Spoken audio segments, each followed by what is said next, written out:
Seja muito bem-vindo ao canal e antes de começar quero aproveitar e pedir a você para curtir e compartilhar esse vídeo para que mais pessoas conheçam esse conteúdo e que o YouTube entenda que ele seja relevante.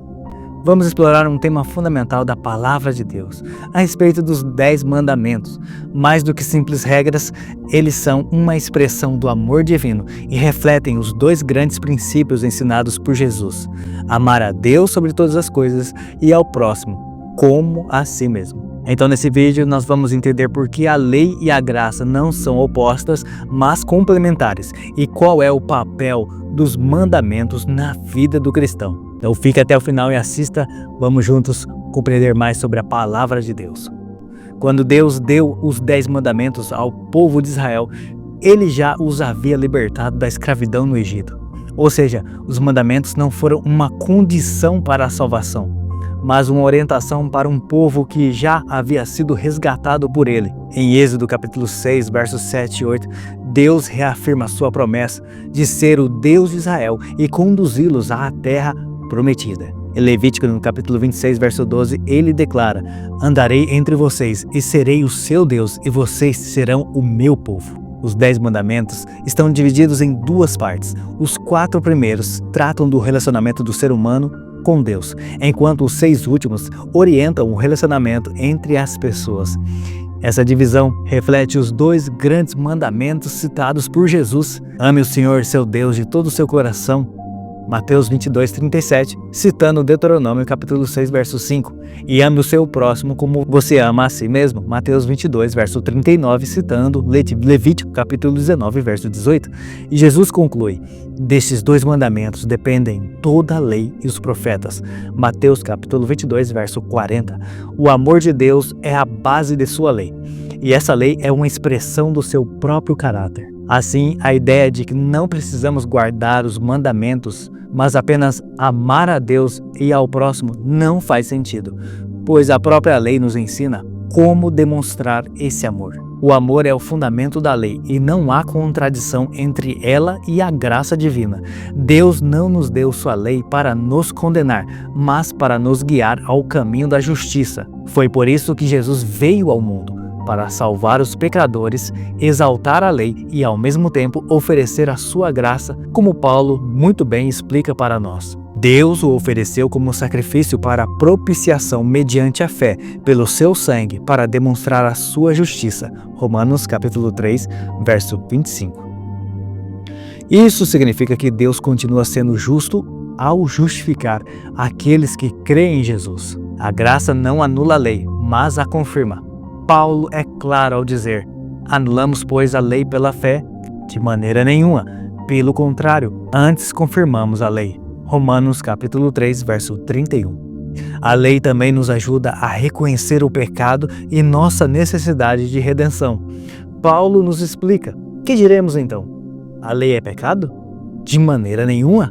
Mas eu não teria conhecido o pecado a não ser por meio da lei. Romanos capítulo 7, verso 7. E Paulo também reforça que a lei é santa, justa e boa. Romanos capítulo 7, verso 12.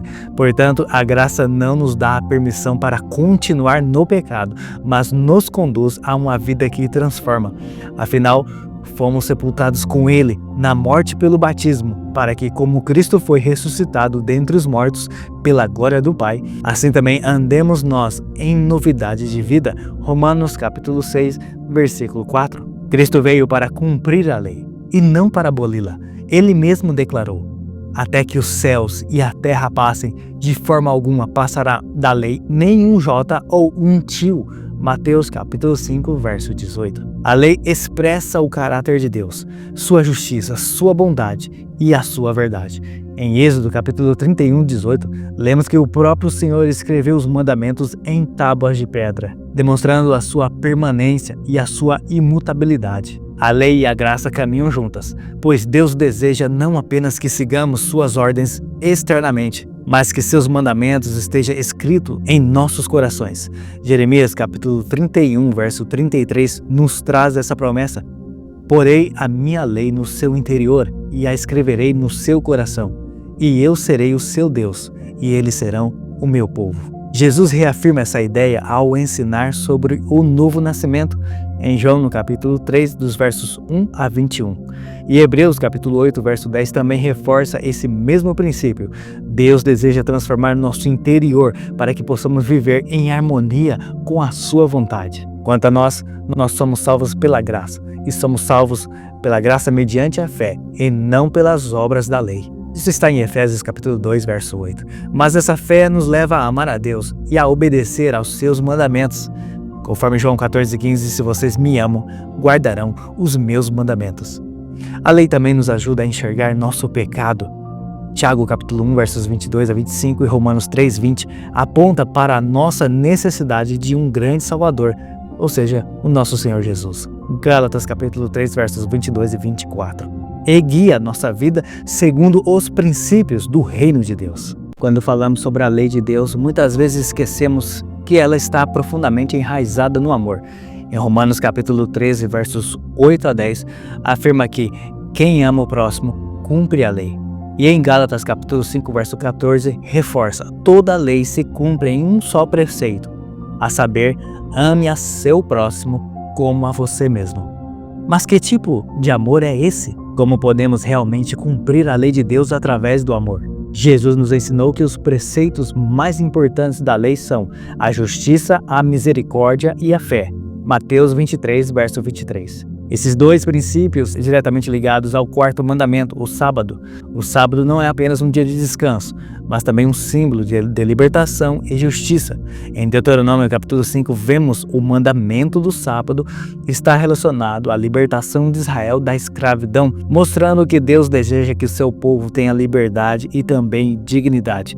Em Isaías capítulo 58, versos 13 a 14, destaca que o sábado deve ser um dia em que buscamos o prazer no Senhor, deixando de lado nossos próprios interesses para fazer o bem ao próximo. Portanto, amar ao próximo como a nós mesmos não significa apenas evitar pecados, mas também agir ativamente para promover a justiça e a misericórdia. Amigos, o verdadeiro cumprimento da lei envolve não apenas o que deixamos de fazer, mas também o que escolhemos fazer para manifestar o amor de Deus no mundo. Em Tiago capítulo 2, versos 1 a 9, nos alerta sobre a parcialidade e a injustiça. Deus não aceita a discriminação ou opressão contra os mais necessitados. O cumprimento da lei de Deus significa amar a todos e amar a todos sem distinção, assim como Ele também nos ama. Ellen G. White reforça essa ideia ao afirmar que o amor pelos outros é a manifestação do amor divino na terra. Cristo nos ensinou que devemos amar uns aos outros da mesma forma que Ele nos amou. João capítulo 15, verso 12. Esse amor não é meramente teórico, mas se expressa em ações concretas de compaixão e também serviço. Pedro também nos exorta, acima de tudo, porém, tenham muito amor uns para com os outros, porque o amor cobre a multidão de pecados. 1 Pedro capítulo 4, verso 8.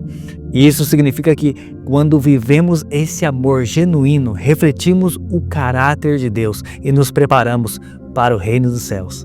Afinal, Deus é amor, 1 João 4,8, e aqueles que dizem amá-lo devem demonstrar esse amor em suas vidas diárias. O nosso chamado como cristãos é amar o mundo da mesma forma que Cristo o amou.